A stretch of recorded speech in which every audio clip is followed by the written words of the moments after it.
There's probably no subject that is more difficult to appreciate on a popular level than this rather dry and dismal problem of logic. Logic is an offense to most people because they much prefer to be illogical. They find logic a very frustrating thing, and the definitions available in dictionaries and standard reference works are either inadequate or utterly confusing. Yet actually, logic can be a very interesting subject if we begin to apply it to ourselves or try to gain some practical insight about the processes of the human mind. If we possess essential facts, there would be little use for either logic or reason.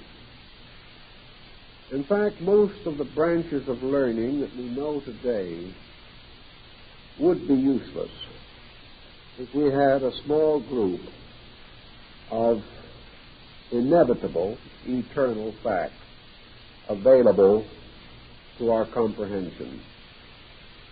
We use the word fact today rather loosely.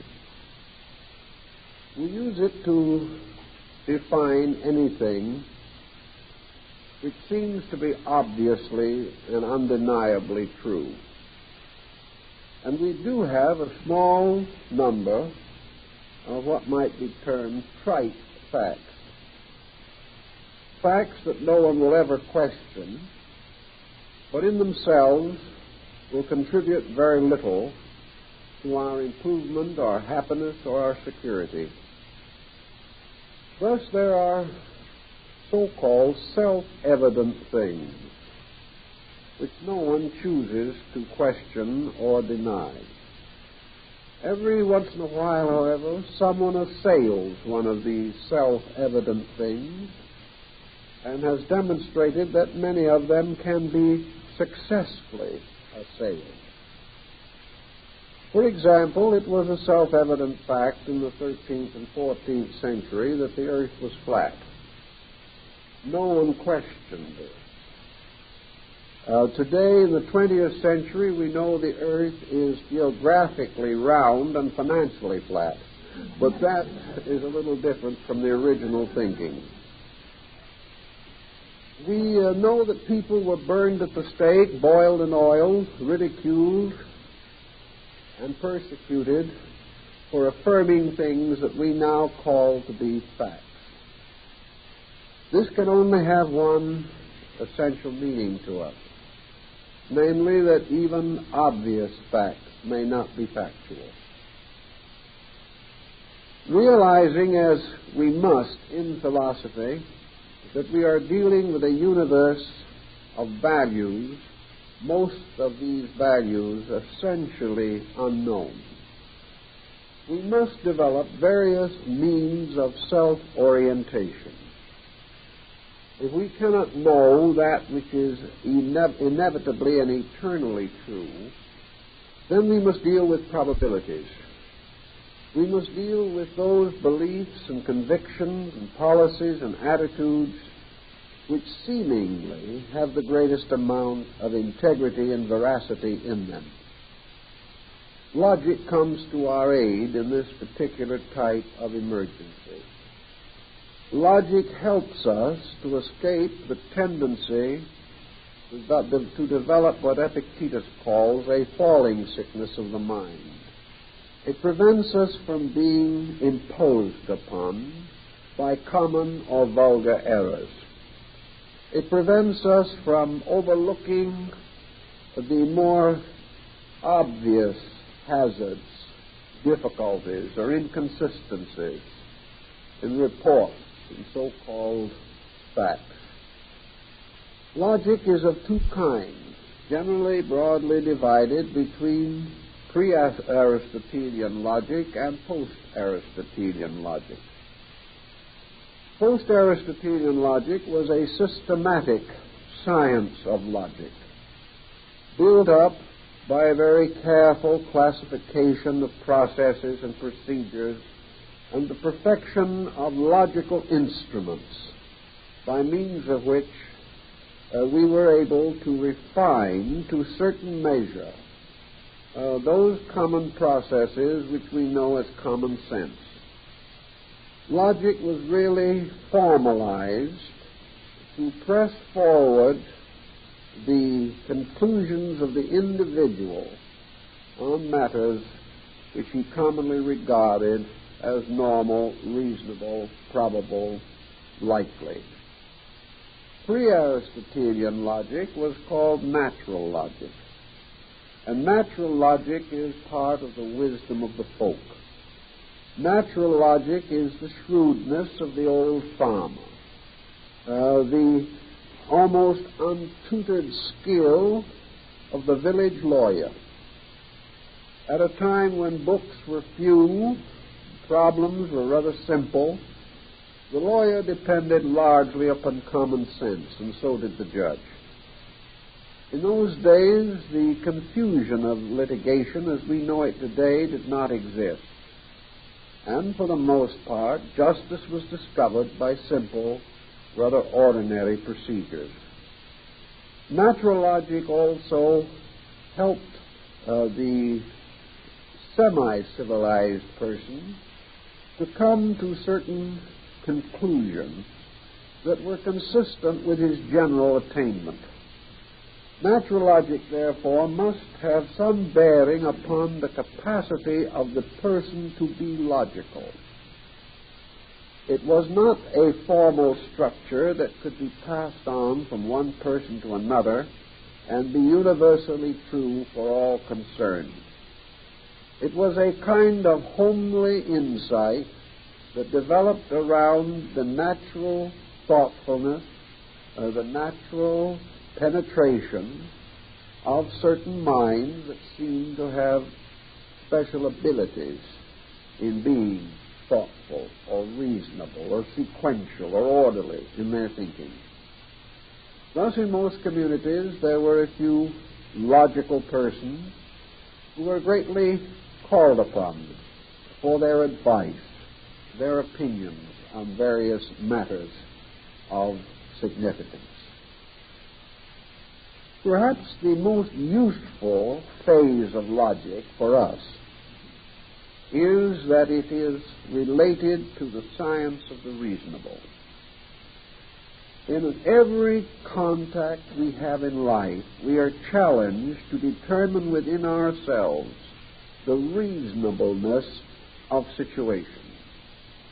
We are required to determine the reasonableness of the news that we read in the paper, the reasonableness of the explanations given to us by friends and associates for their various activities.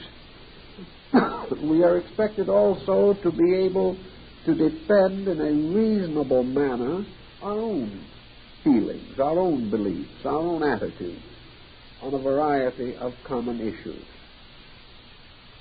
The enemy of the reasonable, of course, is not just merely thoughtlessness. It is largely pressure. One of the most common causes of unreasonableness is the desire of the person, we will say, to get something for nothing. This is a common affliction of our race, and never have we suffered from it more than at the present time. Never have we been so gullible. Never have we been so over-influenced by pretension. Never have we lost our common sense in the desperate desire to have things the way we want them to be, regardless of whether the way is reasonable or not. Logic is part of philosophy because it has to depend upon the development of certain philosophical instruments in consciousness. The person, to be logical, must have some framework or background of reasonableness. He must have some foundation in natural law. He must have some comprehension of the probabilities of existence. And having gained a basic knowledge of such principles, he must have the courage to apply them. And he must also have the memory necessary to bring them to attention at the proper time. Perhaps one of the simplest examples of this that we can advance quickly is the problem of Buddhist philosophy. Here we have a very complicated system which has passed through numerous reformations and changes based upon two laws: the law of causality, or cause and effect, and the law of rebirth, or reincarnation. To the Buddhist, these are real fixed points in thought. He builds his entire concept of life around them. Under the law of cause and effect and its manifestation as karma, he has been taught that he is not ever going to get something for nothing. He accepts this. He accepts it not only as a philosophical truth, as an ethical fact, as a moral reality, but as a spiritual inevitable. Now, we cannot say that it is possible to demonstrate to the ultimate degree of finality the factualness of the Buddhist position. We can accept it, we can reject it, we can admire it, we can dislike it. But we can only come to the point of saying that in the light of the structure of the philosophy itself, it is reasonable. Furthermore, in the light of human experience, it is reasonable. After all, we have all tried to get something for nothing. We have found it one of the most expensive procedures that there is. We have been disillusioned, deceived, and cheated hundreds of times in our efforts to build a universal value called a bargain. We know in our heart of hearts and our mind of minds that real bargains are extremely rare, and that to discover them at all requires a great deal of judgment. They can occur, but only under the most fortuitous circumstances. Thus, in the Buddhist concept, the individual is not looking for a bargain. If something comes to him a little more easily than might seem to be normally the probability, he begins to call on another one of his laws, or another phase of his law, to express this or to understand it, and that is the law of karma. He decides that perhaps he has earned a little better destiny than he thought, and therefore occasionally something unusually pleasant or agreeable occurs to him. On the general pattern, however, of a universe built upon the law of cause and effect, it is not difficult to build a fairly solid structure of logic. Nor is it so difficult to be logical about the life of the person if we accept the idea of reincarnation. But these are merely two examples, not to press the point, not to affirm that these are the best of all beliefs, but merely to point out that the individual, in order to develop logic, must have certain basic beliefs. He must have certain concepts that are large enough to satisfy him that they are true.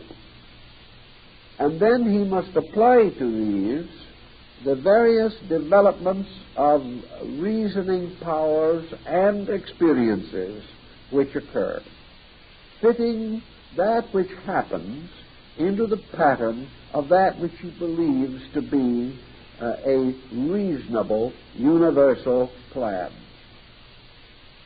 If he is able to do this, of course, he is protected against a great deal of imposition. And he is able to be logical in the terms of the basic beliefs that he holds. And this, of course, is more or less as far as logic can go. Logic is a way of proving a certain conviction, but it is not a way of proving that the conviction itself is true. Logic is to unfold a thing according to its premise. If it is consistent with its premise, it is logical. But this does not mean that it must be factual. But today, most people have fairly good premises. They move from reasonably well-developed common attitudes. These premises have been strengthened by education. They have been strengthened by the historical experience of our race, by tradition, by observation, by experimentation, and by what we term authority, which I regard as about the least of all, but it's still there. These foundations are available to us, and we can build logically in harmony with them. Also, we know that for a thing to be logical, there must be a relation between what happens to us and what happens to other people. Now, here is a bad example of logic. It is logical that good should come to us because we deserve it. It is illogical that good should come to others because they do not deserve it. Our assumption in this always is that we, by nature, are superior to others. That while it is perfectly reasonable and perfectly probable for another individual to be victimized by poor judgment, this is just not possible to us. We have a kind of infallibility in us. We can say when someone else is in trouble, it serves him right. But when the same trouble comes to us, to borrow a line from Kipling, the bottom is out of the universe. We no longer have any faith in anything. Thus, we are unable to realize or to admit that we all have the same fallibilities, that we are all subject to the same mistakes, and that therefore we have no right and no reason to assume that any attitude that we possess gives us immunity to the common events of life. So logic can help us. It can help us to build a universe around certain concepts. And certainly the law of cause and effect is one of these concepts. It is a concept that if we want something, we must earn it. And also that if we want $1, we must earn $1, not 50 cents. It is a concept that what we earn will ultimately come to us. And then we go into another level of logic. And we say to ourselves, what is the meaning of the whole concept of earning and paying? Certainly, we work hard. We gain certain goods or chattels for our labor. These goods we spend or trade or do something with to gain other ends that we want. But what is the meaning of it all? After a lifetime of barter and exchanging, we depart into a universe which, according to the opinions of our philosophers and theologians, will not be devoted to bartering and exchanging. That most of the things we do here are peculiarly related to this kind of life. So it is perfectly reasonable to ask the question, why do we spend 70 years here doing things we may never do again? Now, this is a kind of a sticky question. Now, if we're materialists, there is no answer. There's not only no answer, but there's no reason why we should have lived here in the first place. If we are theologians and believe that we are going to drift off into some paradisical abode where we will spend eternity with the angels, this may also be optimism, but it gives us no real incentive for becoming skillful merchants, good mechanics, does not even give us any particular reason for any art unless it be music, and we are stuck with a harp sometimes. But outside of this, there is no reason for it. Rebirth tells us, well, perhaps we'll come back and need these skills again. But the question then naturally arises, how many of these skills will be in survival by the time we come back? Will we be working hard to perfect a capitalistic system to find that we return 1,000 years from now and capitalism is extinct? What do we know about these things? So we ask ourselves all kinds of questions. Children ask. We do not know the absolute answer. We hope we have a reasonable answer. But if someone turns around, picks a hole in our answer, and discomfits us because we are unable to demonstrate our point, then we have been deficient in logic in the development of our solution or our approach to the matter. We have to have not only things that are reasonable, but things which can be demonstrated or manifested to the best of our rational ability. So logic is the means by which we put our ideas into neat little packages, label them, and have them available when we need them. Ideas which will influence us and which we can communicate in an articulate manner to others. This is especially a responsibility of parents to children. The answers that they give children must be logical, and they must be reasonable.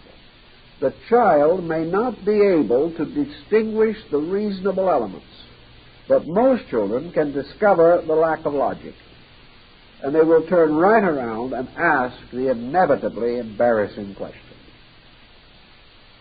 This type of thing discomforts parents, but what it should point out to the parent is that he never had the answer, and that his own need is as great as that of the child. He has been drifting along without any clear, reasonable explanation for the very problem the child is bringing to attention. And it's very apt to be a key problem, a basic problem, and a very valuable one. So logic inspires the person to make sure that his own answers, his own thinking, his own solution to problems are not only reasonable, but in the lines of consistency are defensible in a world of doubting friends, relatives, and neighbors. The problem of logic means that we must face the logic of other people. They tell us something we disagree with. There is no use in disagreeing. There is no use in shouting. There is no use in sulking.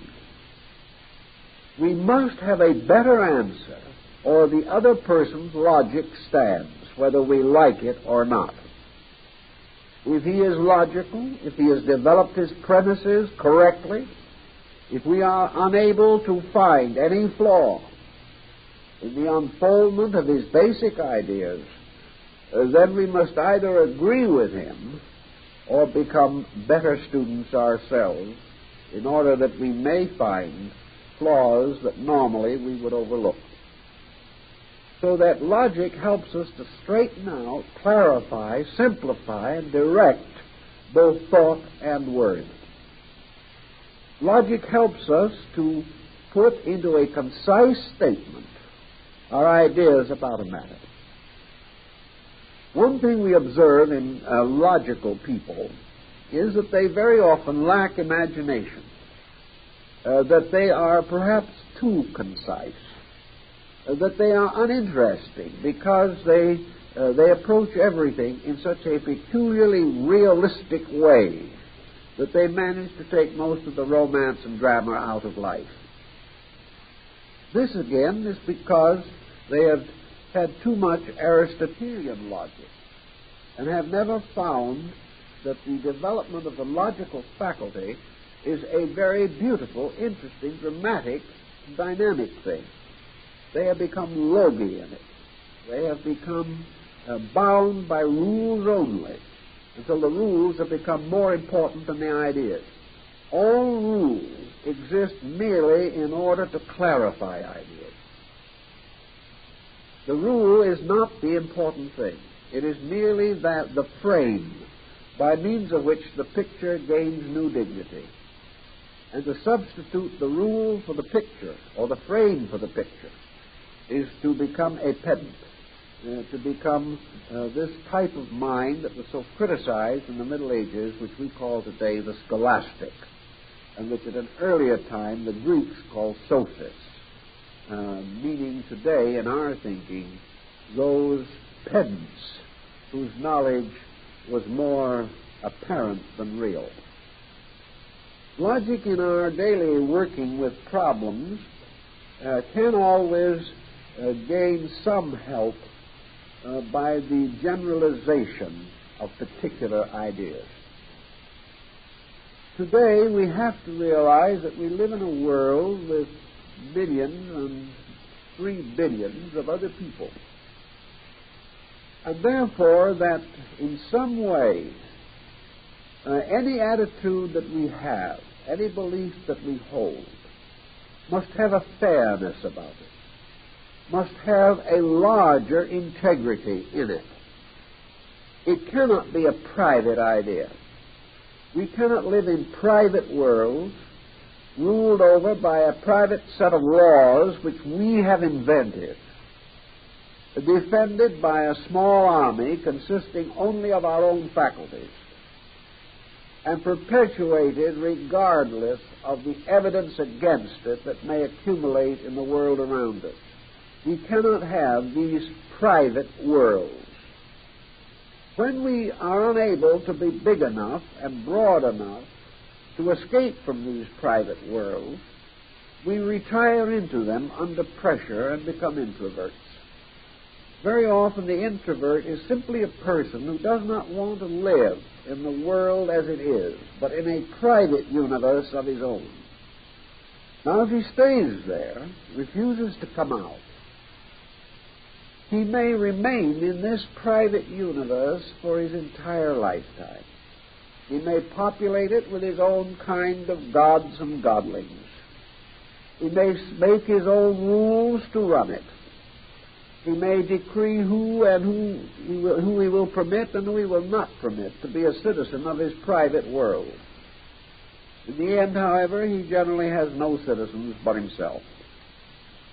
This kind of attitude, while perhaps not carried to this extreme, is a common failing. We like to feel a certain power to interpret things as we want to. This is all right up to a certain point. Beyond that, it is a form of self-hypnosis or self-over-suggestion in which we gradually force a dignity upon our opinions which they do not really deserve. So we have to say to ourselves when we take attitudes, what would happen if these attitudes became general? Immanuel Kant, in his categorical imperative, gives us a good example of this policy. He tries to place a criterion upon man's concepts and precepts. He says, for example, that the final test of everything is that a belief of ours, fully matured and developed and unfolded according to all of its potential, if the code by which we live, the production of our own thinking and feeling, if this code became universal and all men had to live under this exact code, would there be universal justice? If there isn't, then our own code is wrong. In other words, if our code is not a code that we could live under, if it was administered by another person rather than ourselves, then things are not good with us. If we cannot create a way of life which is fair to all men, it is not fair to us. And it may be an expedient thing which we cannot immediately change, but it is not an ultimate, nor is it something greatly to be desired. We must always attempt the universalization of our attitude to see whether we would like to live under such a system. This is almost another statement of the Golden Rule. which occurs in over 40 religions and philosophies. It is simply a statement of the idea that would we really want others to do to us what we are moved to do to them? If we feel like taking advantage of them, would we be just as happy if they took advantage of us in the same way? If we would not, then we shouldn't start it, because the law of cause and effect will move in. So logic finally helps us to live in such a way that we can be happy under the law of cause and effect. It teaches us to sow wisely in order that we may reap happily. It tells us to plant what we expect to harvest, and that we will not have a harvest contrary to the planting. It also warns us to guard the crop carefully during the difficult periods of its growth. For if we neglect the harvest, we will diminish the fullness thereof. It places the universe under a pattern of law. If we do not want to be lied to, we do not lie. If we do not want to be exploited, we do not exploit. If we do not want to be deceived, we do not deceive. If we do not want to be neglected, we do not neglect. We take it for basic fact, as far as we are able to extend fact, that it is extremely logical and reasonable that the things that we do will have inevitable consequences in us, and we must be prepared to live by them. Now, why and how shall we demonstrate this? Logic again comes forward. If we assume this concept of sowing and reaping to be just, how can we logically defend it? We can defend it in a great many ways. We can defend it in the common ground of all logic. First, we can defend it mentally, where we are able to prove by straight thinking that this is true in justice. This is true in man-made law. This is true in every experience that we know. We gain further support from it by the observation of natural phenomena around us. We observe the various habits of creatures. We recognize the wisdom of the ancient saying, waste not, want not. We know that this is part of the folk wisdom of our people. History can give us terrible examples of those who have broken these simple rules. So by degrees we build up a very powerful defensive structure. This is not pure logic, but this is what might be termed natural logic. It is the kind of logic which guided the conduct of our ancestors. We can, however, by the skillful use of words, formularize all these facts into simple, direct statements. These direct statements appear in themselves to be beyond controversy. They cannot be denied. The sequence of them must therefore come to a reasonable and inevitable conclusion, and that conclusion is logical. Now, there's no reason why everyone should spend the rest of their time trying to work out logical theorems or make use of the Aristotelian categories in order to arrive at certain conclusions that they want. The problem is largely the preservation in modern man of natural logic, the simple homespun variety, the kind that is the wisdom of the young which will confound the old on many occasions.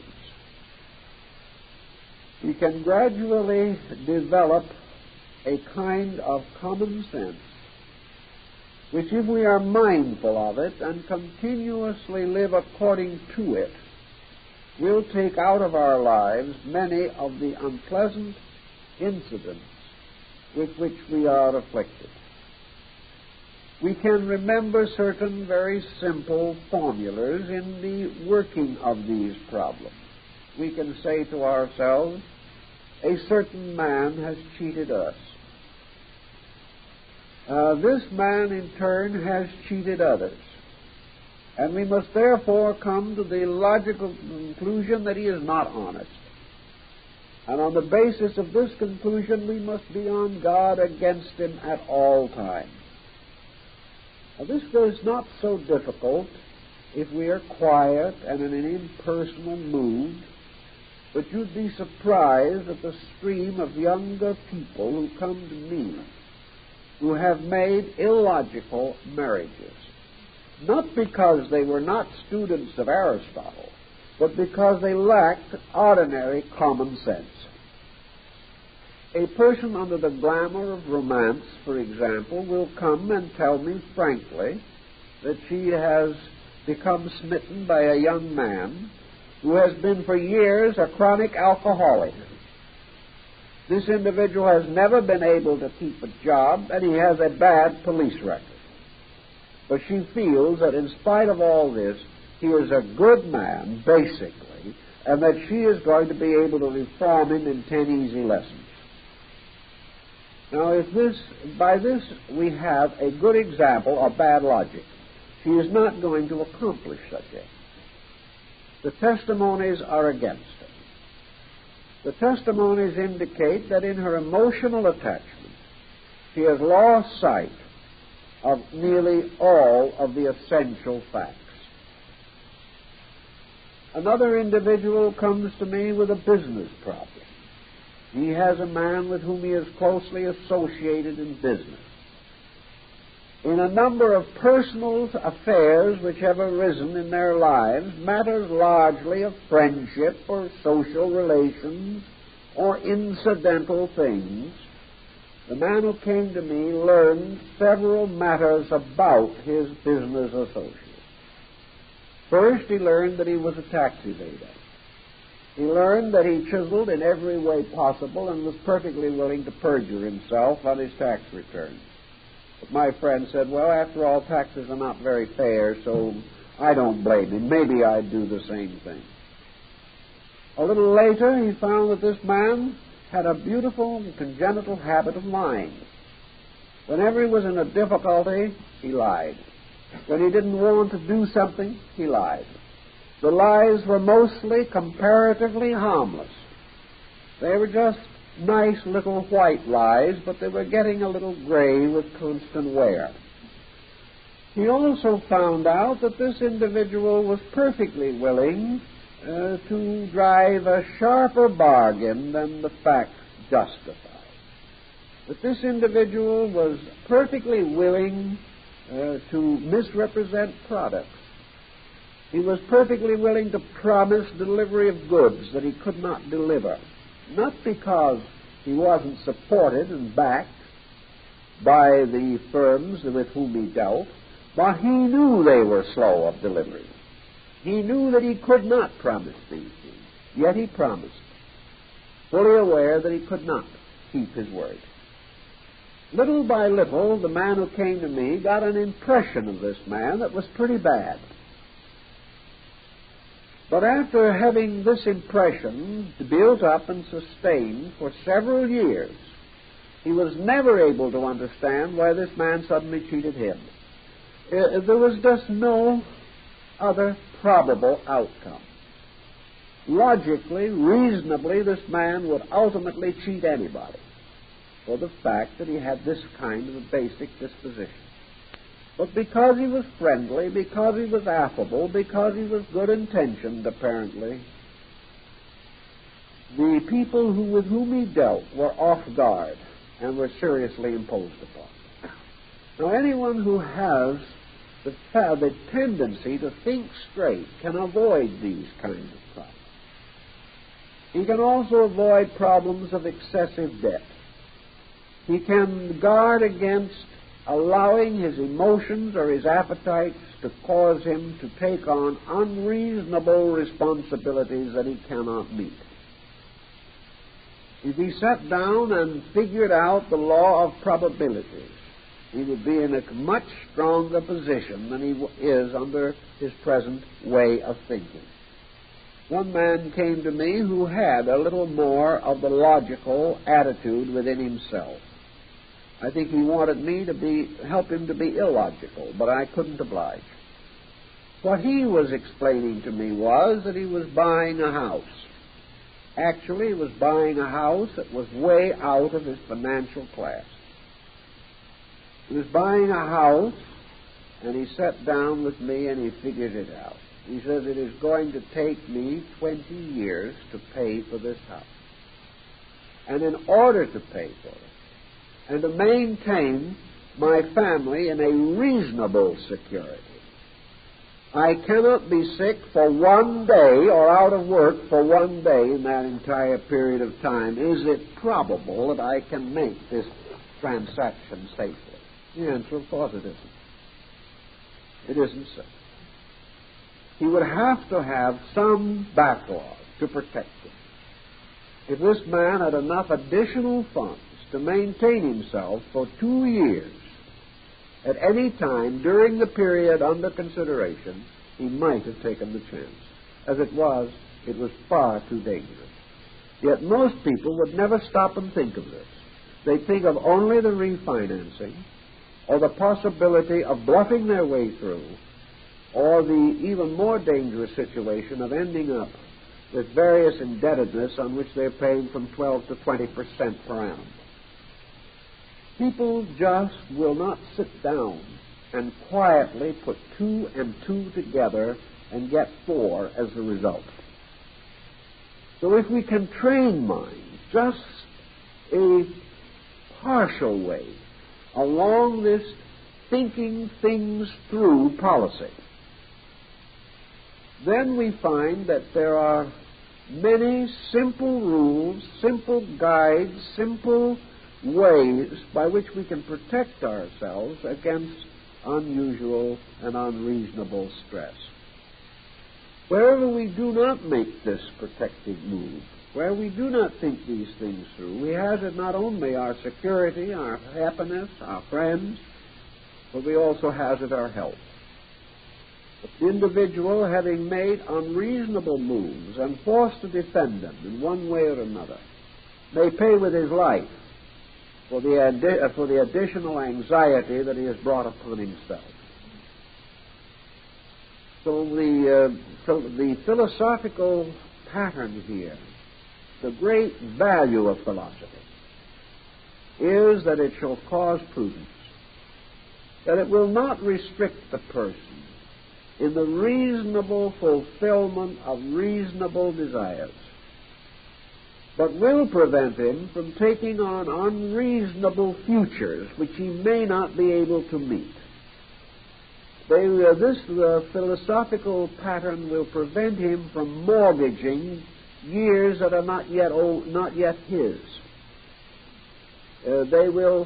These principles will help him to be able to sit down quietly and reason through the intensities of his own desires, reason through the pressures of his own ambitions, and try to arrive at a course of action which is defensible in terms of common sense. If he can do this, he will not have too many difficulties.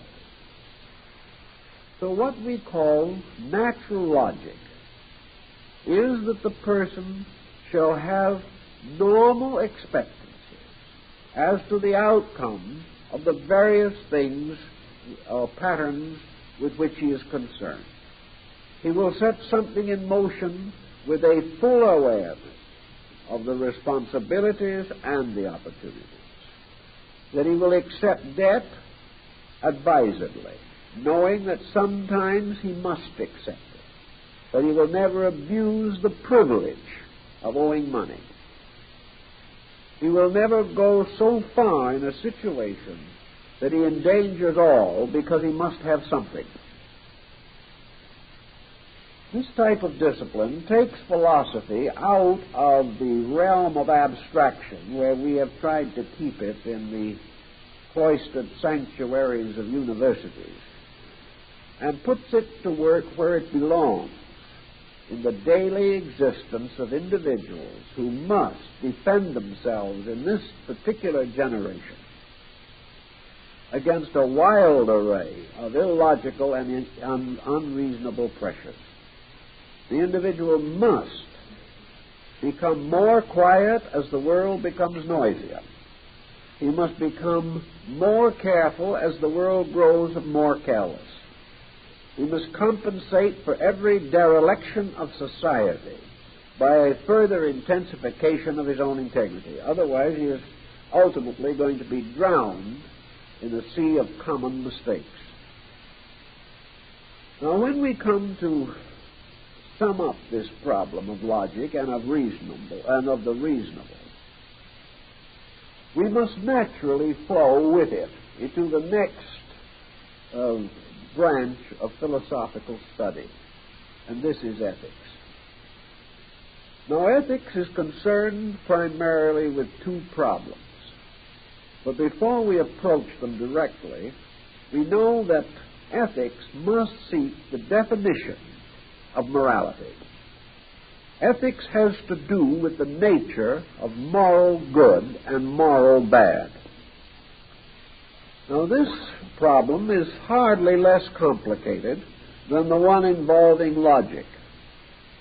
And it is somewhat more difficult because good and bad emotionalize so rapidly and rationalize so slowly. The whole problem of good and bad is extremely relative and has been subject to more ramifications and changes in the course of human history than perhaps any other basic concept.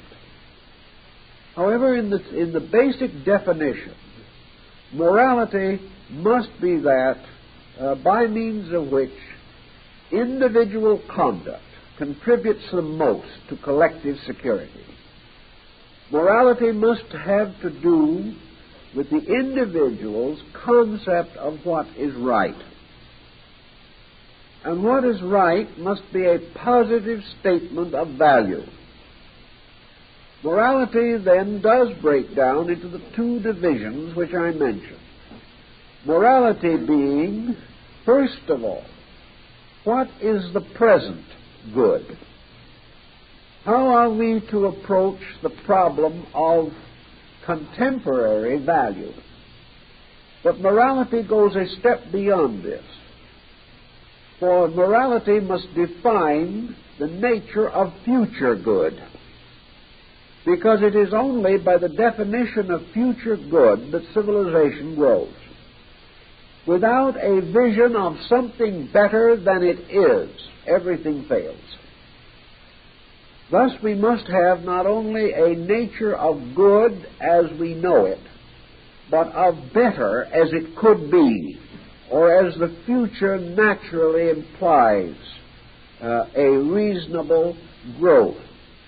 This growth being a growth not only in a state, but in value. So we can say that ethics has to do with the basic problem of value.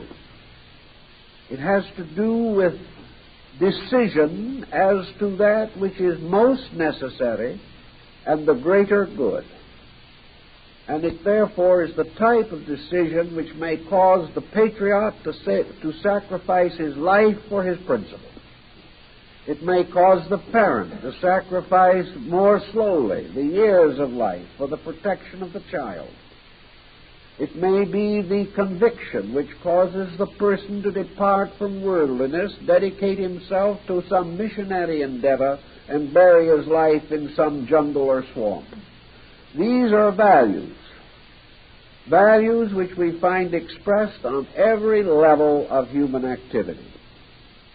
So we now consider first the problem of ethics as an effort to determine the nature of morality. Now, today we think of morality almost entirely on the emotional level of physical human relationships. This is not according to philosophy.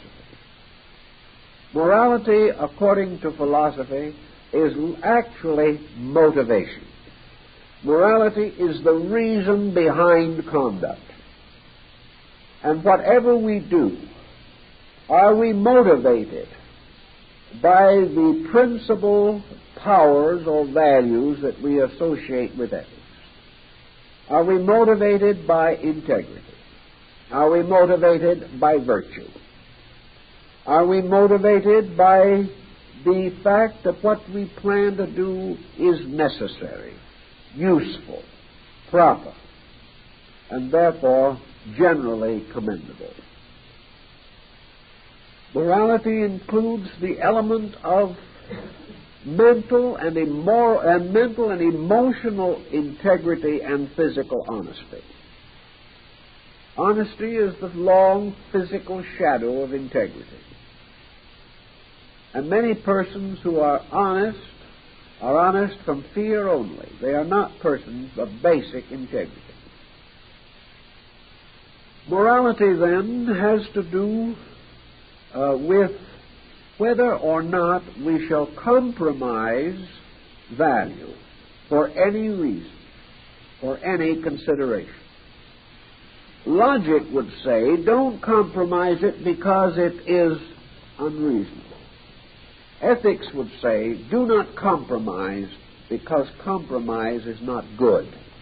We move now from the standard of the reasonable and the practical to the standard which is largely dominated by the function of the human conscience. Good becomes to the individual his standard of action.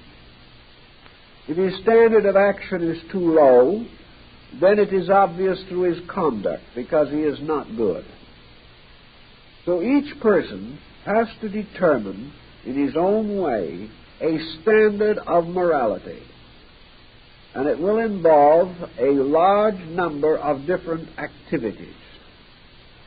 One of the most common decisions he has to make is the degree to which he will compromise integrity to utility. This is the great question of today.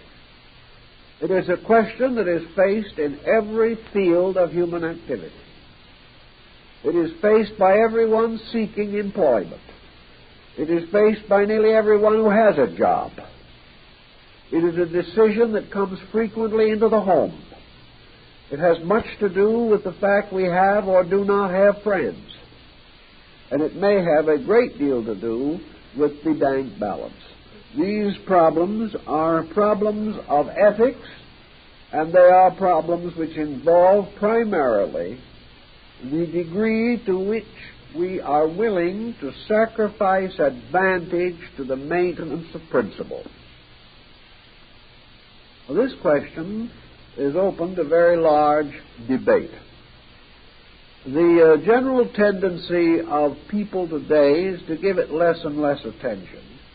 And a person will consider himself as reasonably virtuous if he is as honest as conditions permit. And of course, with conditions permitting less and less, he is not gaining very much in moral stature with the passing of time. Now, each person has the decision to make. And the problem of the ethical life of the individual is summed up in philosophy in a very simple manner. And yet this simple manner is far greater instrument than we realize. Namely, that each individual must live in a way in which he can live with himself without stress. This does not mean that all persons are going to be able to make all ethical adjustments immediately. To the average person, the problem of ethics and the problem of morality both are related to a relationship between the individual and his own life. For example, a person belonging to a religious group may be instructed by this group, as some are, that it is a moral sin to turn on a television, a radio. It is a moral sin to go to a theater or a dance, and it is a moral sin to read romantic or non-religious literature. That puts the lid down pretty tight on this person. So his problem then is, how does he feel about it? If he has assumed this faith, if he is convinced that the faith is true, if he has voluntarily committed himself to what he regards as the deepest religious principles that are possible to him, he is by this act committing himself to the rules of that organization or group. If he is sincere, whether he is reasonable or not, if he is devout, whether he is sensible or not, he cannot break the rules which he affirms to be true without damage to his own character. This is the inevitable product of the conflict in ethical standards. It means, therefore, that anything of a moral nature which offends the individual is going to damage him.